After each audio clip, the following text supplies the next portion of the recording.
Oi, oi, oi, meu aluno querido, tudo bem com vocês? Sejam bem-vindos a mais uma aula de Geografia pelo Sistema Etapa, Escola Ayrton Senna. E na aula de hoje nós vamos, introduzir a apostila de número 4. Olha só, deixa eu dar uma olhada aqui nela. Nós vamos continuar falando sobre mundo desenvolvido, né? Tem aqui nós falamos dos Estados Unidos, né? E agora nós vamos falar sobre o Japão, o Canadá, a Austrália e Nova Zelândia, ok? Bem, antes de começar a aula, eu quero cumprimentar os alunos que de forma pontual, responsável, entregaram em dia os trabalhos sobre a Europa, ok? Quero mandar um beijo aqui pro José Felipe. Beijo, Zé. Valeu. Tem aqui também o Matheus.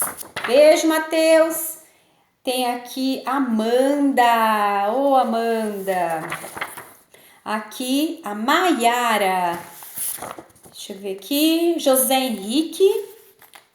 Bom, não tem como falar do trabalho de todos, tá? Senão eu vou passar a aula inteira só falando o nome dos alunos e dos trabalhos. Bem, vamos ao que interessa. Então, hoje nós vamos falar sobre a economia do Japão, ok? Para começar a nossa aula, nós temos que dar uma olhada aqui nessa tabela que fala sobre os países que se destacam na industrialização.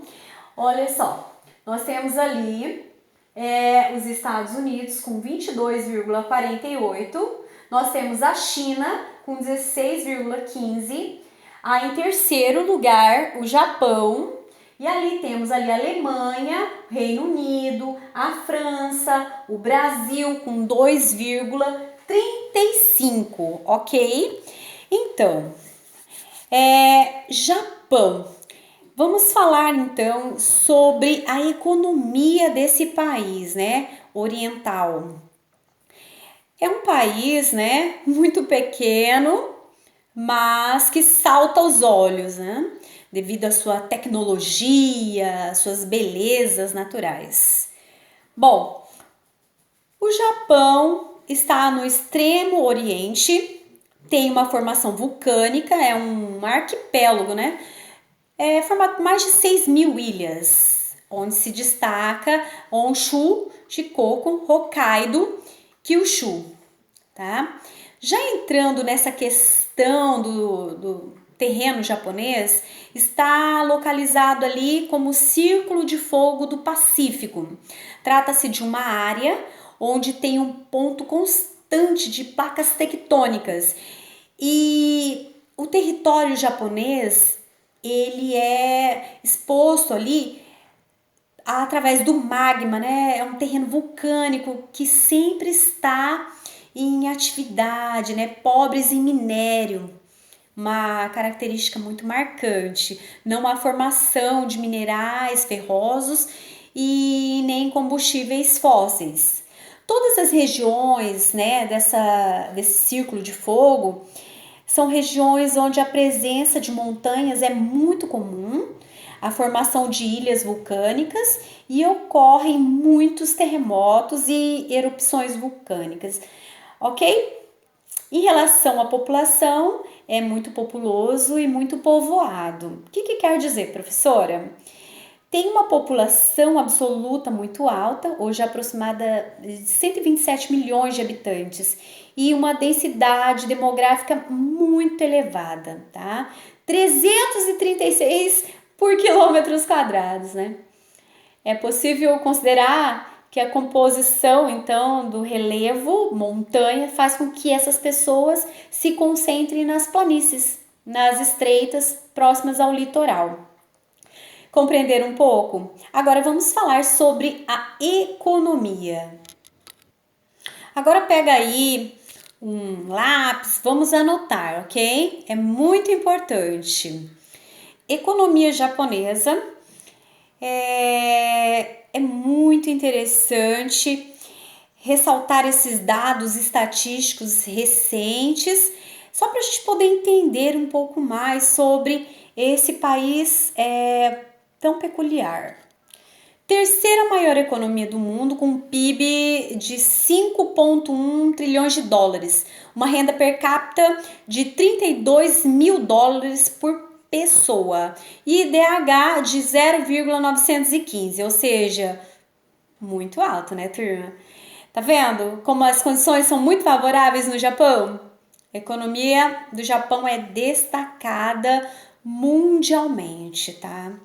E para a gente entender como o Japão chegou, né, nessas condições, precisamos entender um pouco sobre a história desse país.